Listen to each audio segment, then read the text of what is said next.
মহাইমিনুল ইসলাম হিমু, তিনি এখন আসছেন একক পারফরমেন্স করতে, আসছেন চট্টগ্রাম থেকে।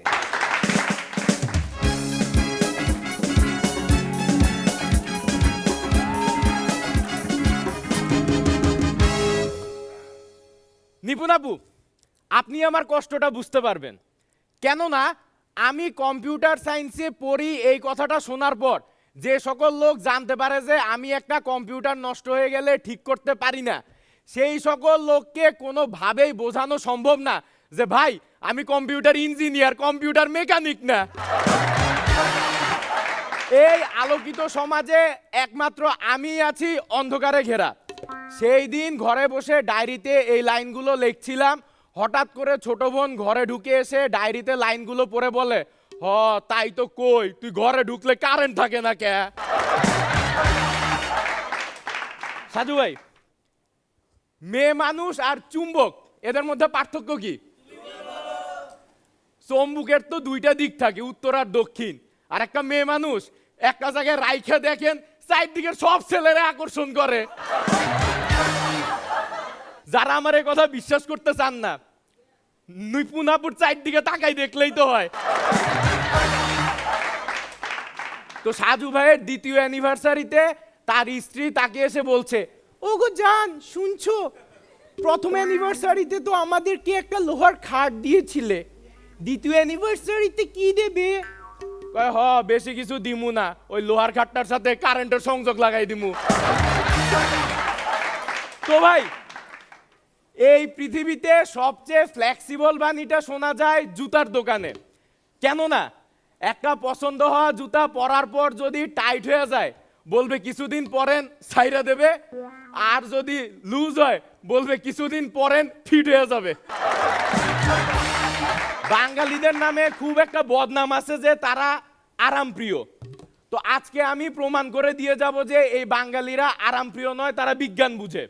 কিভাবে চিন্তা করুন, এই বাঙালিরাই হাই কমোড আরামপ্রদ হওয়া সত্ত্বেও তা ব্যবহার করে না, তারা ব্যবহার করে বাংলা কমোড, কেননা তা চাপবর্ধক এবং বিজ্ঞানসম্মত।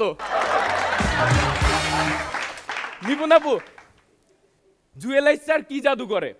মেয়েদের হাতে এর থেকেও বেশি জাদু আছে, কেননা তারা 3 ইঞ্চির একটা জিনিসকে 8 ইঞ্চি বানাই দিতে পারে। অবাক হওয়ার কিছু নাই, আমি রুটি বেলার কাহিনীর কথাটা কইতেছিলাম।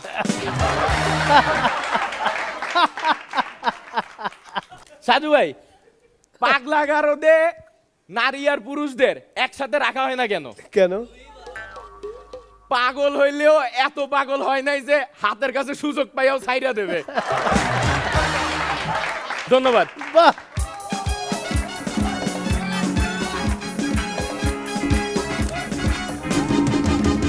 মহাইমিনুল হিমু অসাধারণ। ধন্যবাদ।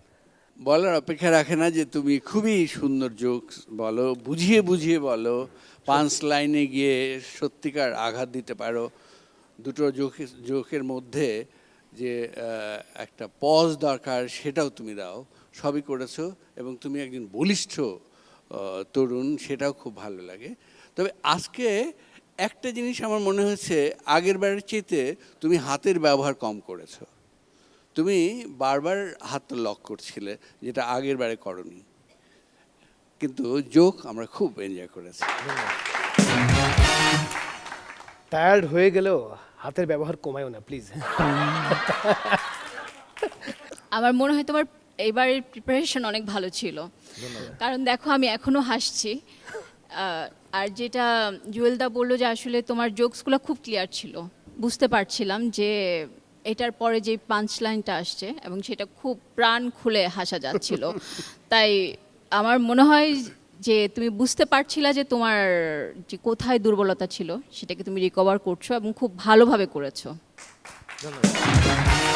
মাজার ভাই, তুমি অনেক পাকাপোক্ত জোকস বলেছো আজকে, এবং তুমি পাকাপোক্ত শুধু বলবো না, তোমাকে দেখতে কিন্তু নাদুস নদুস, কিন্তু তুমি অনেক পাকা এবং অনেক পাকা পাকা ঘটনা তুমি বলেছো। এবং নিপুণের চারপাশে কারা একটু বলবে? সাজু ভাই, জুয়েলাইজার, আপনি আমাদের মেন্টর, পিছনে ক্যামেরাম্যান, সামনে ক্যামেরাম্যান, এদিকে রবার ব্যান্ড, সবাই।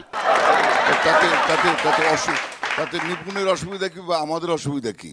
অসুবিধা বলেন না। সবাইকে আকর্ষণ করছে। ও আচ্ছা, ধন্যবাদ হিমু তোমাকে। Thank you Himu, thank you. Next time যখন আসবে অবশ্যই এটা হলুদ পাঞ্জাবি পরে আসবে। চেষ্টা করি।